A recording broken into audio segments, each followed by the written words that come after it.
Hello, good morning. I hope your days have been going well, and if not, I hope my presentation can brighten them up a little bit. So, if you've been living in Georgia for a while, you know that we can have some really hot summers and now some really cold winters.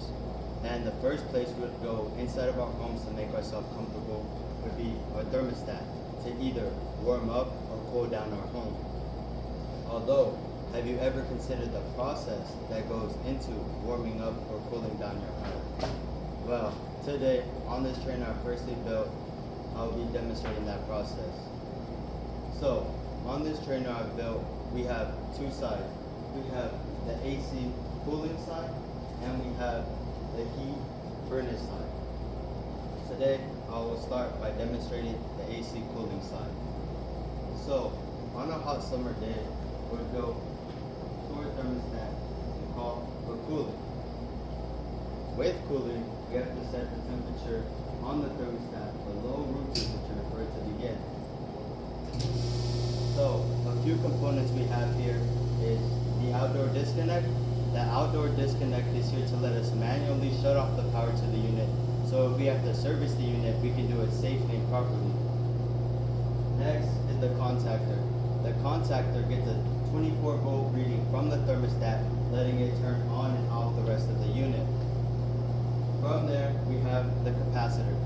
The capacitor is here to help start up and keep the compressor and outdoor fan motor running smoothly. Then we have the compressor. The compressor is the heart of the system and helps pump the refrigerant throughout the entire unit. Lastly, we have the outdoor fan motor. The outdoor fan motor is that fan you can see spinning if you were to look inside of this unit. And if you were to put your hand on top of this unit, you can feel the air that's being rejected from inside of your home to the outside. That is because when you call for cooling in the unit doesn't actually produce cool air, but rejects the warm air from inside your home to the outside. And that is it for the AC cooling side. The next side I'll be demonstrating today is the heat furnace side. So, on a cold winter day, like we've been having the last couple of weeks, we would go to our thermostat and call for heat. With heat, it's the opposite of cooling, so we have to set the temperature on the thermostat above room temperature for it to start up. So, the first component to turn on would be the combustion motor. The combustion motor pulls in oxygen and gas to start combustion in the unit. Next, we have the pressure switch. The pressure switch is here to make sure that the combustion motor is on and working properly. From there, the control board will send a signal to the igniter, which should start to glow a bright yellow-orange. Once the igniter has ignited, it will let gas down this pipe into the gas valve, down this pipe into the burners, which should then spark a flame and turn on. From there, we have the flame sensor. The flame sensor located behind the burners is here to make sure that there is a flame present in the burners, so we're not letting out raw gas into our home. A few other components we have here is another capacitor to help start up and keep the indoor blower motor running smoothly. From there, we have a transformer. The transformer bumps down the voltage from a high 120 volts to a safer 24 volts inside of your home. This is so if you were to accidentally touch a wire in your thermostat, you wouldn't be badly shocked or injured. Lastly, we have limit switches. Limit switches are implemented into the unit to keep you, your family, and your home safe if anything were to go wrong.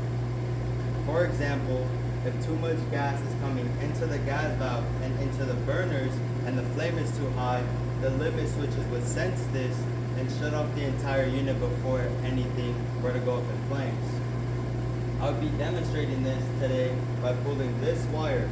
Now, it is safe for me to pull this wire because it's an insulated wire and will not shock me. So, once I pull the wire, we see the gas valve is turned off, the burners have turned off, and now the combustion motor has turned off. So, in my class, we've learned how to use the multimeter to test for volts, amps, ohms, and microfarads. I'll be demonstrating this today by testing this circuit, which should be closed if the limit switches have done its job. So we would go to our meter and go with ohms or resistance. Now, if the circuit is closed, it should read resistance, signifying the limit switch has done its job. So if we hear this beep, that means there is resistance. As we can hear, the beep is there, meaning there is resistance and the circuit is closed and the limit switches have done its job properly. Lastly, if we go to our control board, which is the brains of the system, it will flash us a code down here letting us know exactly what has gone wrong, so whatever technician comes to service your unit can do it fast and properly.